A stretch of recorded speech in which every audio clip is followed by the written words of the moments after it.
Ayo, kalian sudah cuci tangan belum? Kalau belum, cuci tangan dulu ya, agar kuman dan bakteri tidak masuk ke tubuh kalian. Sehat sekarang bukan hanya untuk kalian, tapi juga demi orang-orang di sekitar kalian. Oke, kalau sudah, kita lanjut videonya. Assalamualaikum warahmatullahi wabarakatuh.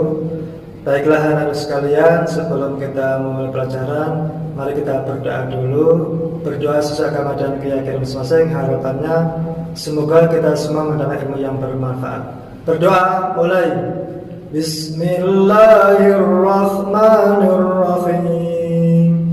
Raditu billahi rabban wa bil islami dinan wa bi Muhammadin sallallahu alaihi wasallam nabiyyan wa rasulan. Rabbi zidni ilma warzuqni fahma.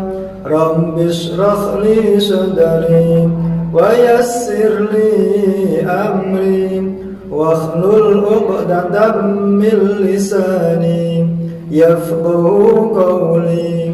Amin ya rabbal alamin. Assalamualaikum warahmatullahi wabarakatuh. Selamat pagi anak-anak. Semoga kita selalu diberikan kesehatan oleh Allah Subhanahu wa taala dan semoga kita selalu semangat dalam belajar. Di materi pembelajaran hari ini adalah bab 2 seni budaya, yaitu tentang jenis, fungsi, dan unsur Nusantara.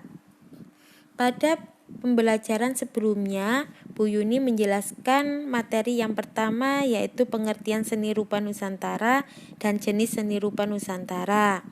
Nah, pada materi yang kedua ini, Bu Yuni akan menjelaskan fungsi seni rupa Nusantara dan unsur-unsur seni rupa Nusantara. Bu Yuni akan menjelaskan satu persatu, dimulai dari fungsi seni rupa Nusantara. Seni rupa Nusantara di sini dibagi menjadi dua. Yang pertama fungsi individu, yang kedua fungsi sosial. Fungsi individu dibagi menjadi dua. Yang pertama fungsi pemenuhan kebutuhan fisik, yang kedua fungsi pemenuhan kebutuhan emosional. Yang kedua fungsi sosial. Fungsi sosial di sini dibagi menjadi 4. Yang pertama fungsi sosial seni di bidang rekreasi, yang kedua fungsi sosial seni di bidang komunikasi, yang ketiga fungsi sosial di bidang pendidikan, yang keempat fungsi sosial seni di bidang rohani. Bu Yuni akan menjelaskan satu persatu terkait fungsi seni rupa Nusantara. Fungsi individu yang pertama fungsi pemenuhan kebutuhan fisik. Di sini pada dasarnya manusia itu adalah makhluk homo faber yang memiliki kecakapan untuk apresiasi pada keindahan dan pemakaian benda-benda. Seni terapan memang mengacu kepada pemuasan kebutuhan fisik, sehingga dari segi kenyamanan menjadi hal yang penting.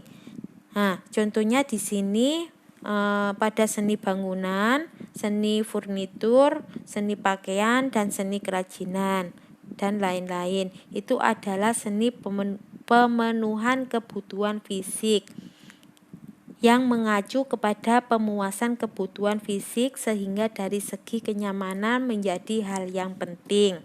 Yang kedua, fungsi pemenuhan kebutuhan emosional. Fungsi pemenuhan kebutuhan emosional di sini, setiap orang memiliki sifat yang berbeda-beda dengan manusia lain. Nah, pengalaman dari setiap orang sangatlah berbeda untuk mempengaruhi sisi emosional atau perasaannya.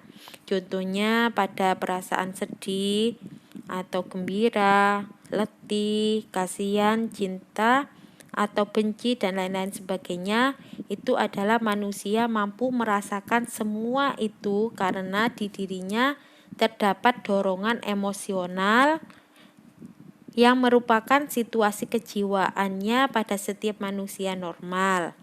Nah, itu adalah fungsi pemenuhan kebutuhan emosional yang bersifatnya menyenangkan, memuaskan kebutuhan batinnya. Nah, selanjutnya fungsi sosial. fungsi sosial yang pertama di sini fungsi sosial seni di bidang rekreasi. Nah, fungsi sosial seni di bidang rekreasi di sini banyak aktivitas seseorang yang membuat mereka merasa kejenuhan, sehingga orang tersebut memerlukan penyebaran seperti berlibur ke tempat rekreasi objek wisata atau rekreasi objek wisata alam. Nah, seni rupa juga sebagai benda rekreasi, seperti seni teater, pameran lukisan, pagelaran musik, dan pameran bonsai. Itu fungsi sosial seni di bidang rekreasi. Yang arti seni benda rekreasi di sini adalah seni yang menciptakan kondisi, sifat, penyebaran, dan pembaruan kondisi yang telah ada. Itu adalah fungsi sosial seni di bidang rekreasi. Yang penyebarannya melalui berlibur ke tempat rekreasi atau objek wisata alam. Yang kedua, fungsi sosial seni di bidang komunikasi. Di sini setiap manusia pasti berkomunikasi dengan bahasa karena merupakan sarana berkomunikasi paling efektif. Dapat dengan mudah dimengerti juga. Namun, bahasa yang dimiliki keterbatasan karena tidak semua bahasa dapat dimengerti seluruh orang di dunia ini. Karena bahasa setiap negara itu berbeda-beda, maka dari itu kebutuhan manusia yang universal digunakan untuk berkomunikasi di seluruh dunia ini. Nah, berkomunikasi dengan seluruh dunia dengan lukisannya atau batasan-batasan verbalnya maupun perbedaan lahiriah setiap orang, itu adalah fungsi sosial seni di bidang komunikasi. Selanjutnya, fungsi sosial di bidang pendidikan. Nah, di sini dalam arti luas, pendidikan adalah suatu kondisi yang bertransformasi yang mengakibatkan kondisi tertentu menjadi lebih maju. Nah, seni dapat memberikan pendidikan karena dari setiap pertunjukan seni terdapat makna yang disampaikan yang bermanfaat untuk membimbing dan mendidik mental dan tingkah laku seseorang berubah menjadi kondisi yang lebih maju dari yang sebelumnya. Dari hal ini bahwa seni menumbuhkan pengalaman estetika dan etika. Itu adalah fungsi sosial di bidang pendidikan. Yang keempat, fungsi sosial seni di bidang rohani. Nah, fungsi sosial seni di bidang rohani di sini fungsi yang agama merupakan salah satu sumber inspirasi. Keagamaannya itu merupakan salah satu sumber inspirasi dari seni yang berfungsi untuk kepentingan keagamaan, seperti menggambarkan religi yang membentuk nilai estetika. Nah, seperti memuaskan batin seniman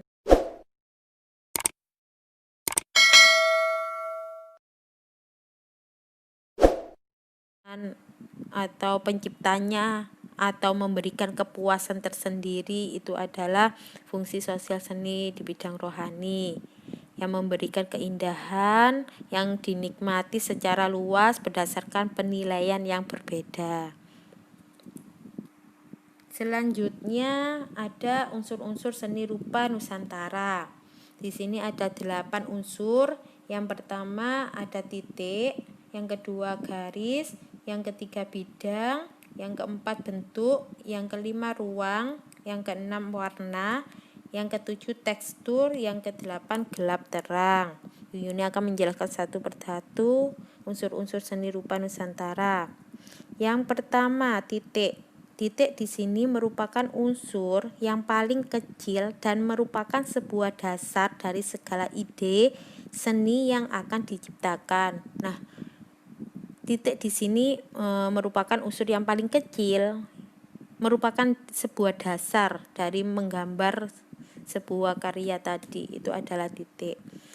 Yang kedua garis. Garis di sini unsur penggabung dari sebuah titik. Kalau tadi titik itu dasar, sekarang garis.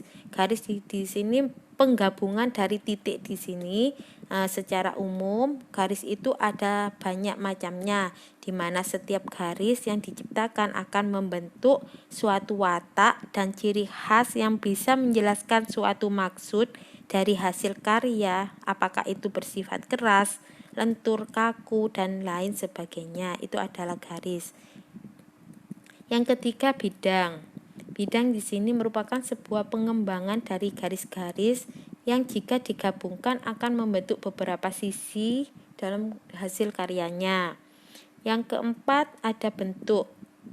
Bentuk di sini unsur yang memberikan sebuah karya seni menjadi lebih hidup dengan berbagai sentuhan dan detail yang sempurna sehingga bisa menghasilkan sebuah karya seni yang indah.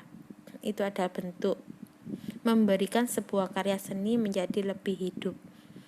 Yang kelima, ruang. Ruang di sini merupakan unsur yang memiliki dua sifat, yaitu sifat semu dan juga sifat nyata. Keduanya ini jelas berbeda dari dimensi yang dihasilkan, apakah itu 2 dimensi atau juga 3 dimensi. Itu adalah ruang. Yang keenam ada warna.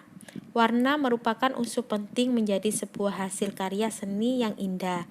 Nah, warna di sini, perpaduan warna pada sebuah karya seni itu relatif dan tergantung dari sang pembuat karya. Nah, perpaduan warna akan memberikan sebuah gambaran dari seninya, apakah sedang berada dalam suasana hati yang senang atau sedih dan lain sebagainya. Itu adalah warna. Yang ketujuh ada tekstur. Tekstur di sini dalam seni yang dimaksud dengan tekstur yaitu keadaan atau sifat yang dimiliki pada suatu hasil karya. Yang pada dasarnya tekstur ini dibedakan menjadi 2, yaitu tekstur semu dan tekstur nyata. Tekstur semu di sini merupakan tekstur dengan kesan yang tak sama antara penglihatan dan juga indera peraba. Sedangkan tekstur nyata merupakan tekstur yang memiliki oleh sebuah hasil karya, seni atau indera peraba dan penglihatan itu terasa sama. Itu adalah tekstur. Yang kedelapan atau yang terakhir adalah gelap terang. Gelap terang di sini unsur yang satu ini menjadikan hasil karya yang diciptakan akan terlihat makin nyata karena dalam mengerjakannya sangat memperhatikan intensitas cahaya dari suatu objek yang dijadikan sebuah karya seni rupa. Nah, itu adalah unsur-unsur seni rupa Nusantara. Nah, anak-anak, dari penjelasan Bu Yuni di sini sudah paham? Kalau sudah paham penjelasan pada pertemuan yang pertama tentang pengertian seni rupa Nusantara, yang kedua jenis seni rupa Nusantara. Nah, pada pertemuan yang kedua ini ada fungsi seni rupa Nusantara dan unsur-unsur seni rupa Nusantara. Kalian sudah paham semuanya dari pertemuan yang pertama dan pertemuan yang kedua. Kalau sudah paham, sekian, terima kasih. Kalau ada salah kata, Bu Yuni minta maaf. Semoga pembelajaran ini bermanfaat untuk kalian semua. Bu Yuni akhiri. Wassalamualaikum warahmatullahi wabarakatuh. Salam olahraga, salam sehat. Jangan lupa memakai masker setiap kali berkegiatan di luar rumah. Dan gunakan masker untuk menutupi hidung dan mulut kalian. Contohnya seperti ini. Oke guys. Bagaimana dengan pembelajaran hari ini? Sukses selalu, tetap semangat. Jangan lupa jaga kesehatan, pakai masker, selalu cuci tangan, dan jangan lupa jangan keluyuran kemana-mana. Tetap di rumah saja, bantu orang tua. Jangan lupa ibadah.